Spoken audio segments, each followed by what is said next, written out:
Hi అండి, నమస్తే. నేను మీ శిరీష. వెల్కమ్ టు అలనాటి రుచులు. ఈరోజు మన ఛానల్లో 5 నిమిషాల్లో సింపుల్గా అయిపోయే రైస్ అండి. ఇంట్లో కూరగాయలు ఏం లేనప్పుడు ఇలా ఓన్లీ టమాటాలతో ఇలా చేసుకోవచ్చు. చాలా చాలా బాగుంటుంది. ఒకసారి ట్రై చేసి చూడండి. సో ముందుగా మనం బాణలు పెట్టుకొని దాంట్లో 2-3 స్పూన్స్ ఆయిల్ వేసుకున్నాను. 2 లవంగాలు, 2 చెక్క వేసుకున్నానండి. ఇవి వెల్లుల్లి కచ్చాపచ్చిగా దంచుకోవాలండి. ఇలాగా స్మెల్ చాలా బాగా వస్తుంది, ఫ్లేవరు. తర్వాత సన్నగా పొడుగ్గా కట్ చేసుకున్న పచ్చిమిర్చి కూడా వేసుకుంటున్నాను. సన్నగా కట్ చేసిన టమాటాలు ఒక 4 తీసుకున్నానండి. కట్ చేసుకొని వేయించుకోవాలి బాగా. ఇవి మెత్తగా అయిపోవాలి టమాటాలు. కొంచెం కరివేపాకు వేయించుకొని ఒక 2 మినిట్స్ అయితే వేగాలండి టమాటాలు. సో ఇప్పుడు ఒక 2 స్పూన్స్ ధనియాల పొడి వేసుకుంటున్నాను. ధనియాల పొడి చాలా బాగుంటుంది ఈ రైస్కి.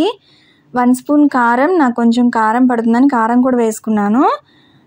ఇది గరం మసాలా అండి, 1 స్పూన్ గరం మసాలా.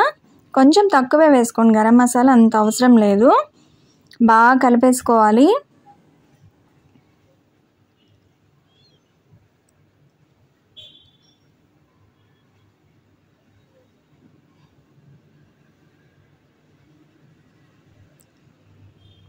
సో ఇది ఆల్మోస్ట్ మగ్గిపోయిందండి, టమాటాలు మగ్గాయి.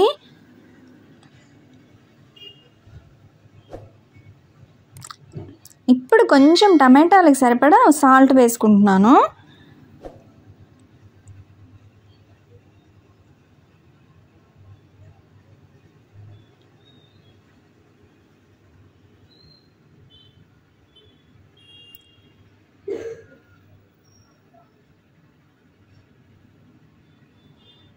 కలిపేసుకున్న తర్వాత రైస్ పొడి పొడిగా చేసేసుకొని అది కూడా వేసి కలిపేసుకోవాలి.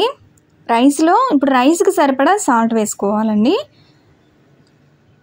సో అది కూడా వేసుకొని కలిపేసుకోవాలి. దీంట్లో కొంచెం షుగర్ వేసుకోవాలండి. టేస్ట్ అయితే చాలా బాగుంటుంది, ఎందుకంటే టమాటాలు పులుపు కాబట్టి కొంచెం కారాన్ని వాటిని కొంచెం బ్యాలెన్స్ చేస్తుంది షుగర్. కొంచెం ఒక 1/2 స్పూన్ వేసుకోండి. రైస్ చాలా టేస్టీగా ఉంటుంది. సో రైస్ అయితే రెడీ అయిపోయింది, ఎమ్మీగా ఉంది. కొంచెం ఒక 2 మినిట్స్ అలా మూత పెట్టేసి సర్వ్ చేసేసుకోవడమేనండి, అంతే.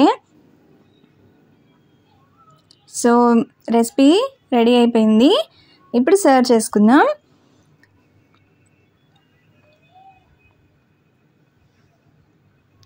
సో ఒకసారి ట్రై చేయండి, ఎలా వచ్చిందో కామెంట్ చేయండి. ఈ వీడియో కనుక నచ్చితే లైక్ చేయండి, షేర్ చేయండి, సబ్స్క్రైబ్ మాత్రం తప్పకుండా చేయండి. Thank you for watching.